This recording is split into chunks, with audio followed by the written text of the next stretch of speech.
भाई, कैसे हैं आप सभी। तो मेरा नाम है सुभद्रा माथनकर और अब से मैं आपको पढ़ाने वाली हूँ क्लास 9th केमिस्ट्री। सबसे पहला चैप्टर है आपका हमारे आसपास के पदार्थ। यार देखो, चैप्टर शुरू करने के पहले मैं कुछ चीज़ें बता देती हूँ कि केमिस्ट्री में हम लोग करने क्या वाले हैं। केमिस्ट्री यानी कि आप लोगों का रसायन, केमिकल्स समझ लो। केमिस्ट्री मतलब केमिकल्स। हम लोग केमिकल्स के बारे में थोड़ा जानेंगे। हम सीखेंगे कि कैसे ये सारे केमिकल्स बनते हैं। बहुत बेसिक से हम लोग सीखेंगे, one by one, step by step कि चीज़ें कैसे बनी होती है, क्यों इम्पोर्टेंस है उनका, किस तरीके से वह अन्य चीज़ों से अलग है, क्यों हमारे आसपास पाए जाने वाले पदार्थ इतने अलग अलग वैरायटी के हैं। तो ये सारी चीज़ें हम लोग समझने वाले हैं हमारी आज की इस क्लास में। यस, तो एवरीवन रेडी हो? अरे बोलो जी। अगर आप लोग रेडी है तो चलिए हम थोड़ा सा आगे बढ़ जाते हैं। तो आगे बढ़ने से पहले 2 क्वेश्चन पूछूंगी मैं आपसे। क्या आपको लगता नहीं है कि हमारे आसपास की चीज़ें कुछ ज़्यादा ही अलग अलग है? मतलब देखो, जो बैठने वाली चेयर होती है ना, मान लो लकड़ी की चेयर है, तो वो बहुत अलग है। जबकि आप लोगों को पता है कि हमारे आसपास लकड़ी के अलावा जो अन्य चीजें हैं, जैसे कि पलंग जो कि लोहे का बना है, वो बड़ा अलग है यार। और साथ में तुम देख लो कि तुम्हारे घर के सामने बाइक खड़ी होगी, भुर है ना, तो वो बाइक भी बहुत डिफरेंट है। तो यार इतना डिफरेंस कैसे? कभी सोचे नहीं हो कि ईंट अलग दिखती है, पत्थर क्यों अलग दिखता है, रेत अलग दिखती है ना? तो हर कोई पदार्थ बहुत अलग अलग प्रकार का है। इवन पानी, भाई पानी को तो जानते हो तुम लोग, तो पानी भी कैसा है, बहुत डिफरेंट है। पानी भी क्या है, पानी भी तो एक पदार्थ ही है, तो वो भी बड़ा अलग है। रीजन क्या है? पानी अलग है, गैस अलग है, हवा अलग चल रही है, क्या है, क्या ये सीन क्या है भाई? तो यही सब समझने के लिए हम बिल्कुल बेसिक से शुरू करने वाले हैं हमारे आसपास के पदार्थ। तो भाई हम लोग देखते हैं हमारे आसपास बहुत सारी चीज़ें हैं और बहुत डिफरेंट है। अब क्यों है, काय को है, किस लिए हम ये चैप्टर पढ़ रहे हैं, क्यों हमको इसको पढ़ना ही है, चलो तो मैं आपको बताती हूँ। हर चीज़ के पीछे एक साइंस होता है, तो उसी साइंस के बारे में हम लोग जान रहे हैं कि पदार्थ क्या होता है और क्यों हम लोग पदार्थों को अलग अलग रूप में देखते हैं। ठीक है, चलिए सबसे पहले शुरू करते हैं आप लोगों का टॉपिक। तो आज हम लोग क्या क्या चीज़ें पढ़ने वाले हैं। पॉइंट नंबर 1, हम सीखेंगे कि पदार्थ क्या होता है, हम लोग जानेंगे पदार्थ क्या है। ठीक है, दूसरी बात, हमको पदार्थ की डेफिनेशन यानी कि जो परिभाषा रहेगी उसमें कुछ हटके दिखने वाला है, तो वहाँ हम लोग सीखेंगे कि भाई पदार्थ क्या होता है। सबसे पहला पॉइंट ये सीखेंगे, और जब इसको जान लेंगे कि पदार्थ क्या होता है, फिर हमारे पास में आएगा कि द्रव्यमान क्या होता है। अभी तुम लोगों ना एक एक करके सीखोगे। पहले सीखोगे कि पदार्थ क्या होता है। जब पदार्थ के बारे में जानोगे तो उसकी परिभाषा में कुछ अकड़म तकड़म शब्द आने वाले हैं जो तुम्हारे दिमाग के बिल्कुल सिर के ऊपर से जाएंगे। मुझे पता है, ना तुमने गणित पढ़ी अच्छे से और ना ही तुमने विज्ञान पढ़ा है, तो भाई पढ़ाना तो पड़ेगा। तो हम लोग द्रव्यमान के बारे में जानेंगे और फिर जानेंगे पदार्थ के भौतिक गुण। तो इतनी कहानी हमारी आज के लेक्चर में कवर होने वाली है। ठीक है, तो अपनी बिल्कुल कुर्सियाँ पकड़ के बैठ जाना अच्छे से, मोबाइल फोन एकदम बिल्कुल टाइट पकड़ लेना, गुस्से में आके किसी ने फेंक वेक मत देना। ठीक है, चलो तो आज आपका होने वाला है दिमाग का खलबली सा। चलिए सबसे पहले शुरुआत करते हैं कि हमारे आसपास की वस्तुएं कैसी है। मैंने अभी जस्ट जिक्र किया कि यार अलग अलग प्रकार की वस्तुएं हमारी डेली लाइफ में हम लोग देखते हैं। जैसे कि तुम लोग देखते हो कि हम मनुष्य भी बहुत अलग है, कोई अलग है, कोई दूसरा अलग है, कोई दूसरा अलग है। दूसरी बात, पेंसिल्स, बर्ड्स, आप लोगों की books, trees, pen, desk, flower यानी पेड़ पौधे, ये सारी चीज़ें पदार्थ हैं। अगर किसी को ऐसा लगता है कि हम पदार्थ नहीं हैं, तो बच्चा हम भी पदार्थ, हम लोग क्या है, हम एक प्रकार का पदार्थ ही है। ठीक है, तो आप लोगों के दिमाग में एक चीज़ क्लियर हो जाए कि हम क्या है, एक प्रकार का पदार्थ है। तो पदार्थ क्या है, जितना भी तुम्हारे आसपास चीज़ें दिखाई पड़ रही है ना, जितनी भी तुम देख सकते हो, दूर दूर तक जितनी तुमको दिखाई पड़ रही है, वो सब पदार्थ है। हाँ, अब बोलोगे मैम हवा तो नहीं दिख रही, क्या वो भी पदार्थ है? बिल्कुल, हवा भी पदार्थ है। ठीक है, तो अब क्वेश्चन ये उठता है कि किस तरीके से हम पदार्थ को समझ सकते हैं। मैम इसकी कुछ परिभाषा है क्या, कैसे आप हर कोई चीज़ को पदार्थ बोल दे रहे हो। चलो भाई, तो आपकी इस बाधा को, परेशानी को थोड़ा सा हम हल करते हुए आगे बढ़ाते हैं। पहली चीज़, आप लोगों ने पदार्थों को इन 3 रूपों में देखा है। सबने मोस्टली 3 रूपों में पदार्थों को देखा है, वो है सॉलिड, लिक्विड एंड गैस। अब ये मत पूछना कि मैम ये क्या होता है कोई बात नहीं, जिसको नहीं पता है मैं बताऊंगी। सॉलिड का हिंदी मतलब होता है ठोस। ठोस जो कि कड़क होता है। इसको अपनी भाषा में बोलूँ ना, एकदम लोकल भाषा में, तो ये बिल्कुल एकदम कड़क होता है। एकदम कड़क, एकदम कड़क मतलब कि एकदम कड़क, कठोर। तो इसे अपन अपनी साधारण लैंग्वेज में कहते हैं ठोस। ठीक है, अब इसकी प्रॉपर्टीज, इनके बारे में हम लोग पढ़ेंगे। ठीक है, ये बहुत डीप है बेटा, इसके बारे में तो लोग बहुत सारी अध्ययन कर रहे हैं। तुम आगे आने वाले क्लासेस में तुम पढ़ोगे किस तरीके से हर कोई स्टेट्स अलग अलग होती है, इन सब के बारे में। ठीक है, लिक्विड के बारे में हम लोग समझते हैं। लिक्विड जो है, इसको बेटा अंग्रेजी में लिक्विड कहते हैं और हिंदी में द्रव कहते हैं। क्या चीज़ है हम इसे भी जानेंगे। अभी बिल्कुल अपनी ना कुर्सियाँ बांध के रखो, दिमाग खोल के रखो, क्योंकि तुम्हारी दिमाग की जो बकेट है, तुम्हारे दिमाग की जो बाल्टी है, उसके अंदर इनको भरना बाकी है ना। तो ये भरने के लिए तुमको पहले बेसिक पता होना चाहिए। ठीक है, और बेसिक पता होने के लिए क्लास में बिल्कुल अटेंडेंट लगा, मतलब बिल्कुल अटेंशन जरूरी है। यस, तो भाई अटेंशन के लिए सबसे पहले हम लोग क्या कवर अप करने वाले हैं कि सॉलिड यानी ठोस, द्रव और गैस। बेटा तुम लोगों ने तुम्हारे आसपास जितनी भी चीजें देखी है उसमें सिर्फ ये 3 चीजें देखी है। या तो तुमने पदार्थ को ठोस रूप में देखा है, या तो द्रव रूप में, या तो गैस रूप में। अब ये क्या है ठोस, द्रव, गैस? पदार्थ की 3 अवस्थाएं जो तुमको बचपन से पता होगी। और कुछ होशियार बच्चे तो ऐसे भी है, मैम ठोस का सब कुछ निश्चित होता है, मैम द्रव का जो है वो बिल्कुल आयतन वगैरह कुछ निश्चित नहीं होता, आकार निश्चित नहीं होता। और कोई बच्चा ऐसा आके बोलेगा मैम गैस तो कुछ भी निश्चित नहीं होता है ना। तो तुम्हारे इसमें से कुछ होशियार बच्चे होंगे जो 2-3 चीजें बोल देंगे इसके बारे में, और मेरे को पता है तुम लोग बोलोगे है ना, मैम ये होता है, मैम ये होता है। चलो, तो अब हम लोग पढ़ेंगे कि क्यों ठोस अलग होते हैं। द्रव का सिर्फ आकार और आयतन ही निश्चित होता है। सॉरी बेटा, जो हमारा जो द्रव होता है उसका सिर्फ आयतन निश्चित होता है, बाकी सब कुछ अनिश्चित होता है, ना शेप होता है ना साइज होता है। और फिर हमारे पास में है गैस। तो ये तीनों क्यों डिफरेंट है, चलिए पता लगाते हैं। सबसे पहले पदार्थ क्या होता है, तो हम लोग बात कर चुके हैं पदार्थ क्या है। तो पदार्थ हमारे आसपास तुम जितनी चीजें देख रहे हो, जितनी चीजें दूर दूर तक इवन आसमान तक तुम्हें जो कुछ दिखाई पड़ रहा है, जिसमें स्थान घेरने की गुण होती है, जो स्थान घेर सकता है। दूसरा, जिसमें द्रव्यमान होता है। ये दोनों चीजें बहुत जरूरी है। किसी भी पदार्थ को परिभाषित करने के लिए हमें 2 चीज होना पता बहुत ही इंपॉर्टेंट है। पहला कि भाई उसमें क्या होना चाहिए, आयतन होना चाहिए। आयतन समझते हो ना? नहीं पता बोलना मत, गणित नहीं पढ़ी मैडम हमने। अरे यार, अब गणित भी पढ़ा देती हूँ मैं तुमको। आयतन क्या होता है? आयतन का मतलब होता है कि हर कोई वस्तु एक पर्टिकुलर स्थान घेरती है, स्पेस में, वायुमंडल में एक पर्टिकुलर जगह घेरती है। जैसे कि मैं, है ना, जैसे कि मैं, तो मैं हूं मोटू। तो क्या होता है ना कि मेरे को एक स्पेशल जगह लगेगी, है ना, मेरे को यहाँ पर खड़े होने के लिए एक जगह लगेगी, वो मेरा आयतन है। तो ये मैं घेर के बैठी हूं ना, तो ये मेरा आयतन है। अगर मैं किसी पतले दुबले इंसान की बात करूं तो उसका वो आयतन है ना। तो हर कोई वस्तु की, पदार्थ की एक क्वालिटी होती है, एक गुण होता है कि वो क्या करता है, स्थान घेरता है। वो क्या करेगा, वो स्थान घेरेगा। तो वो स्थान जो घेरेगा उसी का वो आयतन कहलाता है। सिंपल, जैसे कि मेरे पास में एक एग्जांपल है, ये मेरे पास में एक डब्बा है ना। तो ये डब्बा छोटा सा है, इसका साइज है, इसका शेप है, तुम लोग देख सकते हो, उसका शेप है ना, तुम शेप देख सकते हो। शेप अजीबोगरीब थोड़ा सा बिल्कुल डब्बे जैसा शेप है, और इसके अंदर नमक भरा हुआ है। नो डाउट इसमें क्या भरा हुआ है, नमक भरा है। अब तुम्हारे दिमाग में ना क्वेश्चन आएगा कि मैम अगर सबका एक शेप और साइज होता है तो क्या सबके अंदर आयतन होता है? बिल्कुल, आयतन वो हर पदार्थ में होता है जो जगह घेरता है।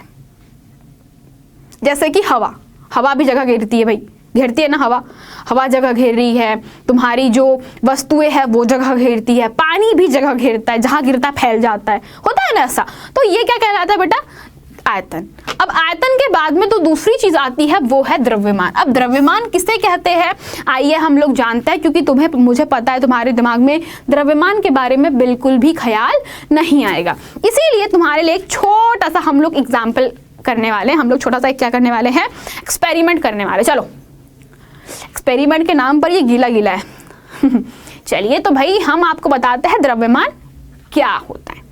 तो सबको दिखाई पड़ रहा है क्या मेरे पास में, ये है एक मेरे पास में बोरोसिलिकेट ग्लास, तुम इसको अपनी भाषा में बीकर बोलते हो क्या, ठीक है। तो हमारी जो रसायन की भाषा है उसकी भाषा में इसको कहा जाता है एकदम बिल्कुल मटके जैसा, है ना, त्रिकोण शेप का बीकर, ठीक है। अब ये जो है बेचारा, इसके अंदर कुछ नहीं है और इसके अंदर पानी भरा है। तुम लोग देखो जरा ध्यान से, दिख रहा है तुम लोग को पानी, देखो इसमें पानी भरा है, दिख गया सबको पानी, अरे दिखा कि नहीं बोलो जल्दी से। तो इसमें क्या भरा है, पानी। तो बेटा देखो, अभी इस बीकर में कुछ नहीं है, देखो खाली है, बिल्कुल खाली है ना, जादू नहीं करके दिखा रही हूं मैं किसी को, बता दे रही हूं पहले, मैं जादू नहीं कर रही हूं, मैं यहाँ पर तुम्हारे को पढ़ा रही हूँ, ठीक है। तो भाई ये अपने पास में छोटा खाली पीली बीकर, अब इसमें मैं जितना पदार्थ भरते जाऊंगी ये उसका आयतन है, ये उसका द्रव्यमान है। सॉरी, क्या किया मैंने बीकर में पानी भरा, तो जितना मैंने पानी भरा बेटा ये उसका द्रव्यमान है, यानी जितना पदार्थ किसी वस्तु में होता है ये उसका क्या है, द्रव्यमान है। अभी खाली पीली है, सिर्फ कांच है इसके अंदर, तो सिर्फ कांच का द्रव्यमान है। और अगर मैंने इसके अंदर भर दिया पानी तो ये क्या हो गया, ये अब बीकर का द्रव्यमान बढ़ गया, इसमें पदार्थ बढ़ गया। देखो सब लोग, देखो भाई सब लोग देखो, इसमें क्या हो गया, अरे क्या हुआ देखो जल्दी से, पदार्थ बढ़ गया, इसमें पदार्थ है अब।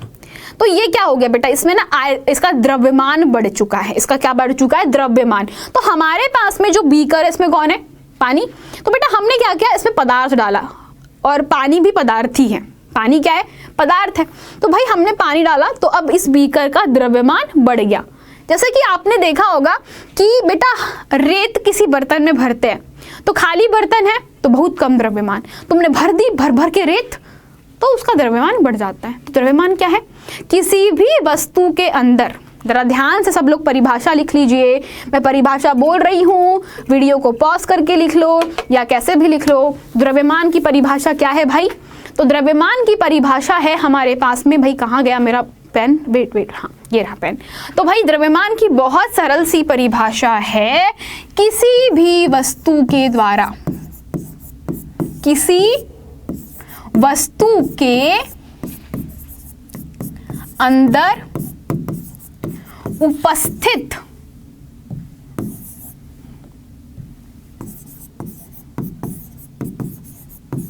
पदार्थ की मात्रा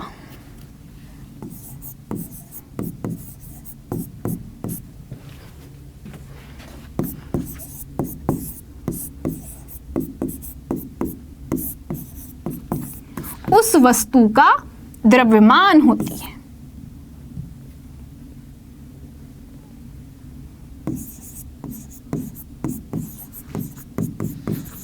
ठीक है, तो भाई द्रव्यमान की परिभाषा यहां पर क्लियर हो जाना चाहिए कि द्रव्यमान क्या होता है, ठीक है। क्योंकि तुम लोग बेटा सिर्फ इसको रसायन में नहीं पढ़ोगे, तुम इसको फिजिक्स में पढ़ने वाले हो, तुम इसको पढ़ने वाले हो, तुम्हारे हर एक साइंस की फील्ड में द्रव्यमान बहुत बहुत बहुत जरूरी है। ये आते रहेगा आते रहेगा आते रहेगा, तुमको पता होना चाहिए कि द्रव्यमान क्या होता है। तो किसी वस्तु के अंदर उपस्थित पदार्थ की मात्रा ही क्या होती है, उस वस्तु का द्रव्यमान होती है। सिंपल, समझ गए ना।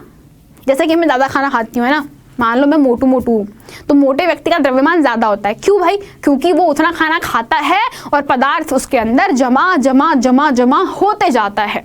तो तुमने सुना होगा फैट, वसा, तो हमारे शरीर में वसा की मात्रा इकट्ठा हो चुकी है, जिसके कारण हम मोटे हो चुके हैं, और इसे कहा जाता है हमारा द्रव्यमान बढ़ चुका है। ठीक है, इज दैट क्लियर एवरीवन? एक एक बच्चे को नहीं समझ में आएगा कमेंट सेक्शन में लिखो, मैं तुम्हारे को बाकी सारे डाउट क्लियर करवाती हूँ, ठीक है, ओके ना। चलो, तो भाई द्रव्यमान तो सिंपल है, आयतन के बारे में बता चुकी हूँ। आयतन मतलब कि कोई वस्तु कितना जगह घेरती है, सिंपल। अब बात करते हैं हम लोग कि हमारे पास में जो हमारा पदार्थ होता है उसका भौतिक स्वरूप। भौतिक स्वरूप मतलब कि ऊपरी दिखावा। भौतिक स्वरूप मतलब कि ऊपर से वो कैसा दिखता है, वो ऊपरी रूप से, ऊपरी तौर से कैसा दिखाई पड़ता है, दैट सिंपल। भौतिक स्वरूप का मतलब होता है कि वो ऊपरी तरीके से उसका रूप, रंग, चाल ढाल कैसी है।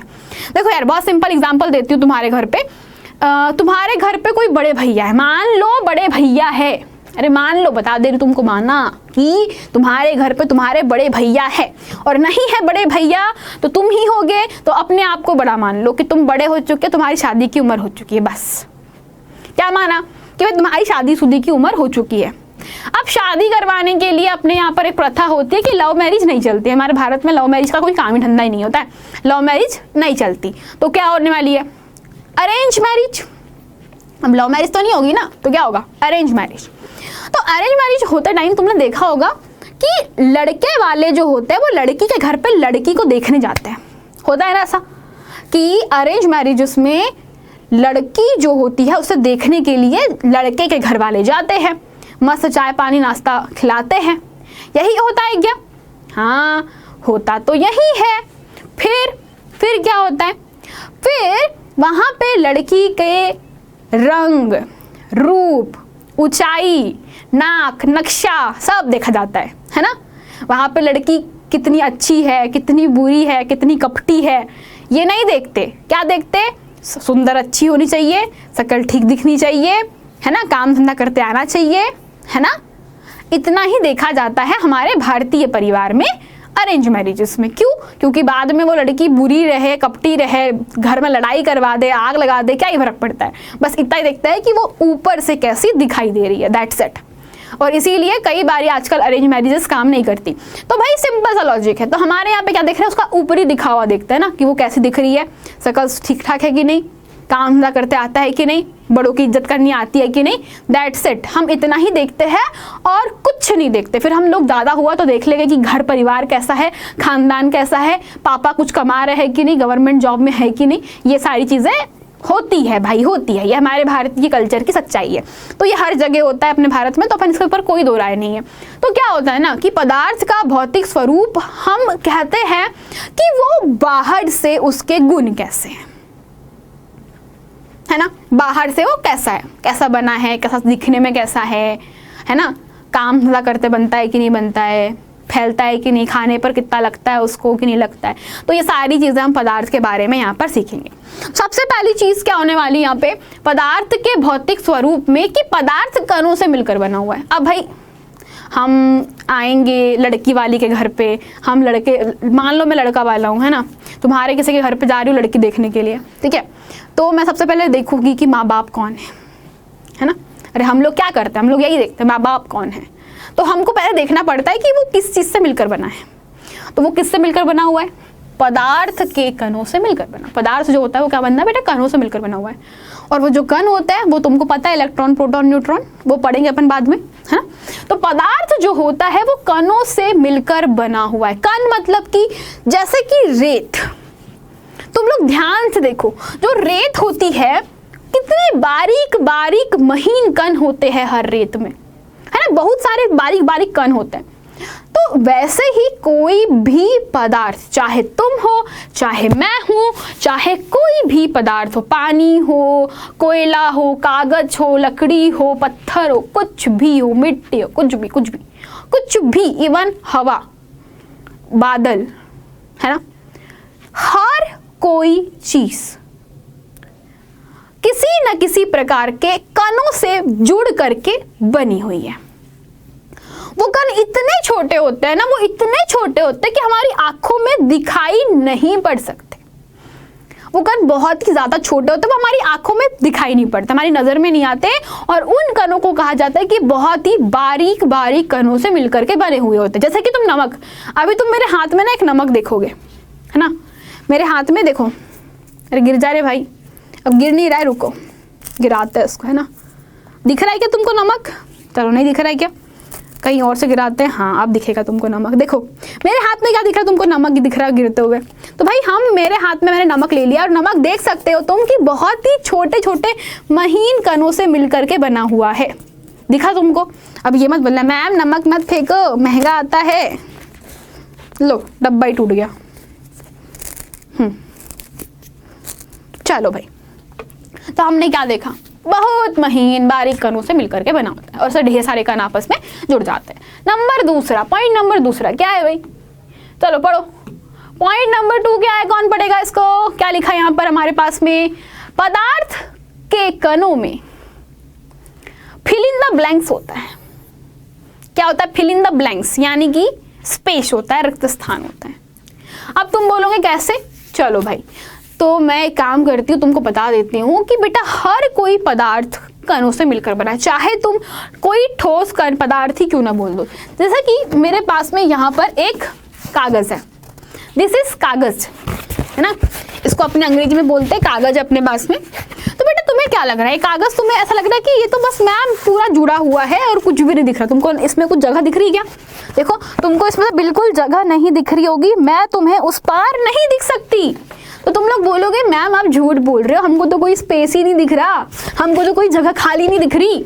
लेकिन बेटा इसे इतना छोटा, इतने बड़े सूक्ष्मदर्शी से छोटा लेवल पर देखा जाता है कि पाया गया है कि हर कोई ठोस पदार्थ हो, चाहे द्रव हो, चाहे गैस हो, कुछ भी हो, उनके पदार्थ के जो कण होते हैं वो आपस में इस तरीके से कुछ अरेंज होते हैं, बहुत ही विशेष रूप से आपस में जुड़ते हैं और उनके बीच में खाली जगह होती है, खाली स्थान होता है।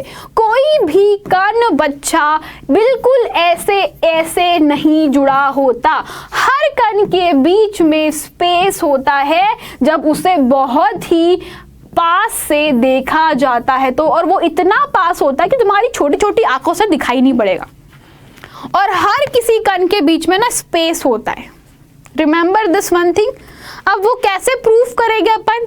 अब मैं आप बोलोगे मैम हमको प्रूफ चाहिए, बताओ प्रूफ क्या है आपके पास? तुम बोलोगे मैम प्रूफ बताओ, जल्दी से बताओ, है ना। अब भाई तुमको प्रूफ कैसे दूं मैं, कैसे दूं? चलो बताते तुमको मेरे पास में प्रूफ देने के लिए। चलो हम एक छोटा सा एक्सपेरिमेंट करते हैं फिर से। अरे भाई आवाज आ गया मेरे को वापस से। तो क्या है ये बताओ भाई, क्या है? अभी बताया था मैंने, पानी है, कुछ और मत समझना। पता है मेरे को तुम्हारा शैतानी दिमाग, है ना। तो ये कुछ और नहीं है, वोडका नहीं है, ये क्या है? पानी, है ना। पानी है और पानी को मैंने इसमें थोड़ा सा निकाल लेती हूँ क्योंकि तुमको कुछ दिखाना है। ओके, तो मैंने पानी ले लिया और पूरा भर दिया है गले तक, है ना। मैंने क्या कर दिया? मैंने पानी जो है वो गले तक भर दिया, एकदम बिल्कुल भर दिया यहाँ तक इससे, ठीक है। और अब मेरे हाथ में है नमक का डब्बा। क्या है ये? नमक का डब्बा। और मैं इसमें नमक डालते जा रही हूँ और मैं काम करती हूँ कि इसमें नमक डालती हूँ, है ना, बहुत सारा नमक डालती हूँ मैं। देखते हैं कितना नमक डाल सकते हैं ना, हम लोग देखेंगे, चेक करेंगे कि हम कितना नमक डाल सकते हैं, ठीक है। चलो भाई, तो नमक डाल दिया मैंने ढेर सारा इसके अंदर। देखो इधर ढेर सारा नमक मैं डाल रही हूँ, है ना। ये डब्बे में नमक है, देख लो तुम नमक का लेवल कितना है। सभी लोग नमक का लेवल देख लो पहले कितना है, फिर बोलना सुभद्रा मैम ऐसा बोली करके। नमक का लेवल देख गया सब लोग को? चलो भाई, तो अब मैं धीरे धीरे नमक डाल रही हूँ और मैंने बहुत सारा नमक डाल दिया है, मैंने बहुत सारा नमक डाल दिया। देखो अभी इतना था ना, इतना था, और अब इस नमक को मैं पानी में घोलूंगी।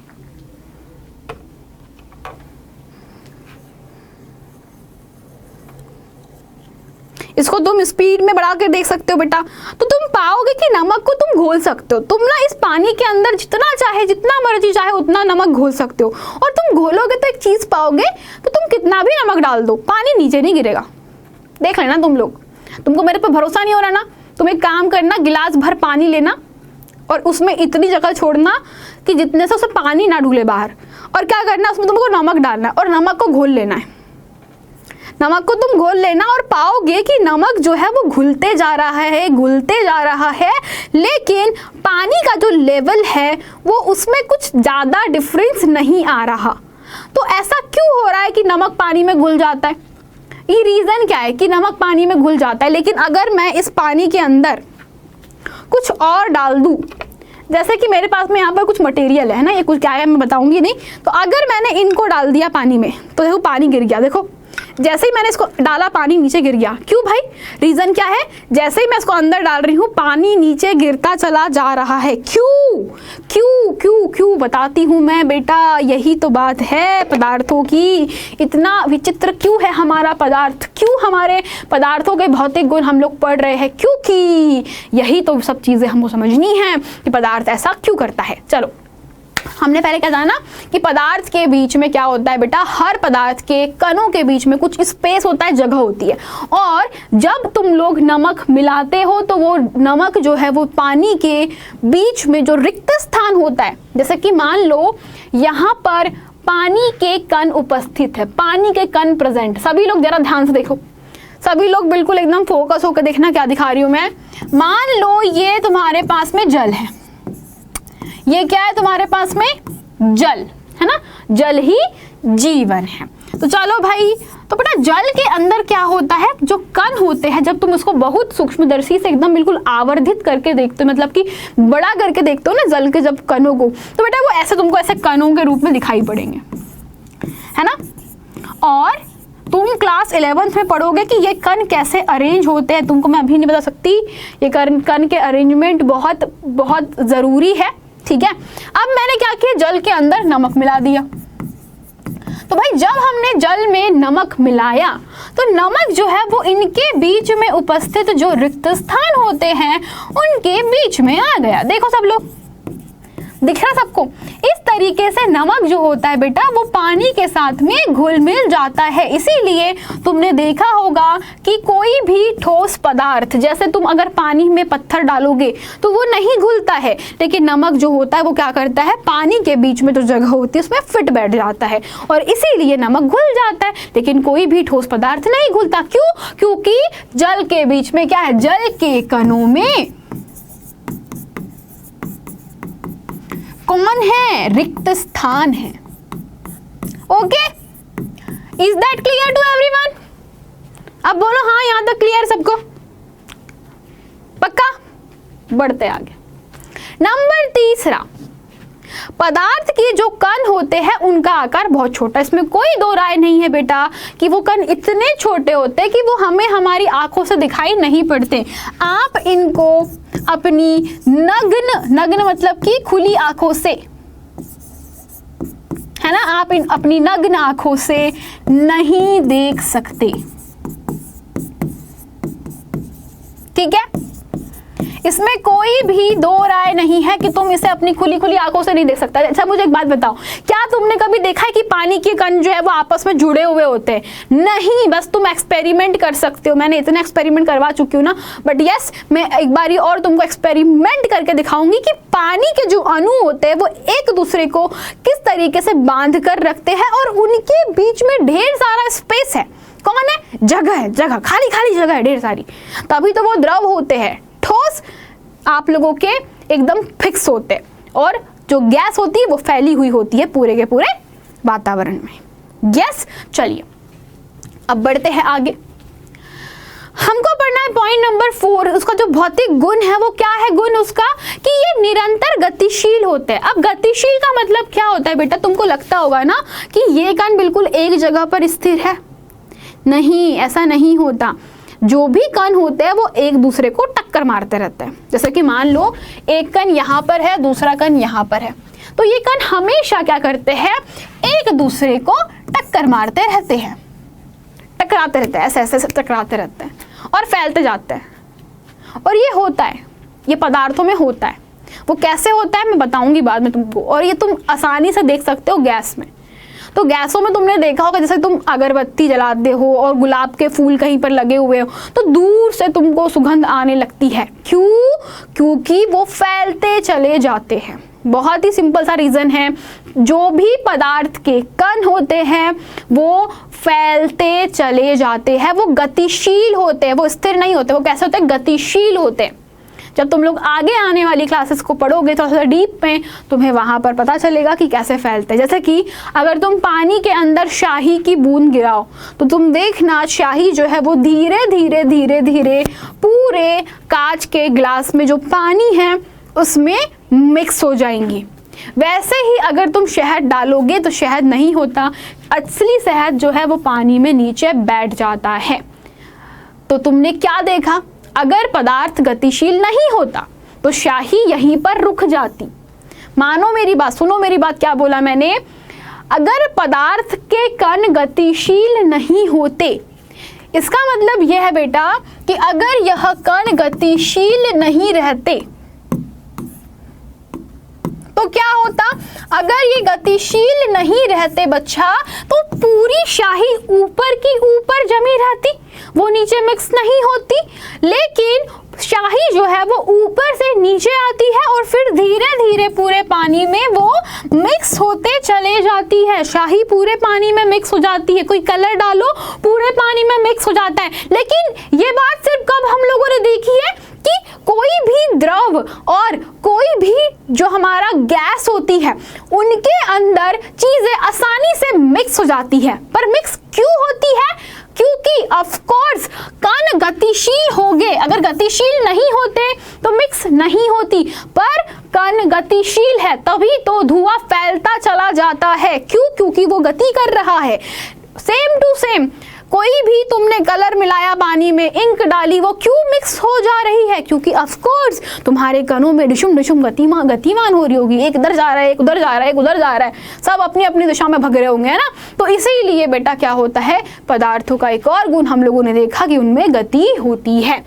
देन नेक्स्ट, अब भाई तापमान बढ़ाने पर गति में वृद्धि हो जाती है। जैसे कि तुम लोगों ने सुना होगा कि पानी को अगर तुम गर्म करोगे तो उसमें ज़्यादा चीनी या ज़्यादा नमक घोल सकते हो। ऐसा क्यों होता है, क्योंकि तापमान को जब तुम बढ़ा देते हो तो कणों की गतिज ऊर्जा बढ़ जाती है और वो एक दूसरे से खटाखट टकराने लगते हैं। और ये ऐसा देखो, एग्जाम्पल लेते हैं अपन इसका। एग्जाम्पल बहुत सिंपल है। जरा सोचो, तुम लोग एक बहुत ही बड़े कमरे में हो। सोचो एक बहुत ही भरा कमरा है, बिल्कुल लोगों से भरा हुआ है, देखो, है ना, और तुम भी इस कमरे का हिस्सा हो। और अब क्या किया मैंने, इस कमरे के नीचे मैंने आग लगा दी। कमरे में नहीं लगाई, कमरे को बंद करके रखा है मैंने और कमरे के नीचे आग लगा दी। मैंने क्या किया, मैंने आग लगा दी। तो आग कैसे लगाई भाई, अपन ने आग लगाई यहाँ से, एकदम बिल्कुल नीचे से, एकदम बिल्कुल आग बरस रही है एकदम, है ना। और अपन ने इस बक्से के अंदर आग लगा दी। तो अब बताओ मुझे क्या होगा। सोचो कि तुम एक बंद डब्बे में बैठे हो, है ना, एक बंद कमरा है, एक डब्बा है, तुम सब बैठे हुए हो, नीचे से किसी ने आग लगा दी, क्या होगा, तुम उछल के कूदने लगोगे, क्या होगा। तो ट्रीट करो कि तुम वो कण हो, है ना, और तुम बैठे हुए एक डब्बे के अंदर, तो क्या होगा, जैसे तुम उछलोगे ना वैसे कण भी उछलेंगे। तो कण क्या होगे, कण भागेंगे इधर उधर। तो बेटा उनकी जो गतिशीलता होती है वो बढ़ जाती है, तो उसे कहा जाता है गतिज ऊर्जा। तो उनकी गतिज ऊर्जा बढ़ जाती है, उनके पास में भागने की जो ऊर्जा होती है वो मिल जाती है उनको, तो बेटा वो उस तरीके से भागने लगते हैं। ठीक है, देन आप इसको समझ सकते हो कि पदार्थ के कण निरंतर गतिशील होते हैं, उनमें गतिज ऊर्जा होती है। कोई चीज़ गति में है तो उसमें गतिज ऊर्जा होती है। और तापमान बढ़ने से कणों की जो गति होती है वो काफ़ी तेज हो जाती है। इसीलिए हम कह सकते हैं कि तापमान बढ़ने से कणों की गतिज ऊर्जा भी बढ़ जाती है। बहुत सिंपल चीज़ है। इसको अगर समझ में नहीं आएगा कमेंट सेक्शन में बता देना कि समझ में आया या नहीं आया। ओके, फिर we will work on that. और कैसे समझा सकती हूँ मैं आपको, इस पर बात करोगे। सेम टू सेम आप लोगों ने देखा होगा, जो गरम गरम खाना होता है वो तो उसकी खुशबू दूर से तुमको सूंघने में आती है। कहीं पे बन रहा होगा मस्त मटर पनीर चिकन, है ना, तुम लोग ऐसे हाँ कहाँ पे सेंट आ रही है, हाँ आज किसी के घर पे ये बना है, आज किसी के घर पे मोमोज बने हैं, नूडल्स मैगी बन रहा है किसी के यहाँ पर, है ना। तो ऐसा बिल्कुल सूंघ कर बता देते हो। कैसे, क्यों, क्योंकि भाई वो कण वहाँ पर जहाँ पे कुक हो रहा है, जहाँ पर बन रहा है, वहाँ से उड़ते हुए गति करते हुए तुम्हारी नाक तक पहुँचे, तुम्हारी नाक ने उसको सेंस किया, तुम्हारी नाक को पता चला कि भाई मेरे पास तो कुछ खाने की अच्छी अच्छी सुगंध आ रही है। और इस तरीके से तुम लोगों ने पता लगाया कि अच्छा बगल वाली पड़ोस में जो आंटी है उनके घर पे बन रहे हैं बहुत ही बेहतरीन तरीके से मैगी या लड्डू जो भी है ना। तो इस तरीके से तुम लोग क्या करते हो बेटा, कणों की गतिशीलता को देख सकते हो। अब एक बहुत इंपॉर्टेंट टर्म तुम्हें पढ़नी है, विसरण। विसरण का मतलब होता है फैलना।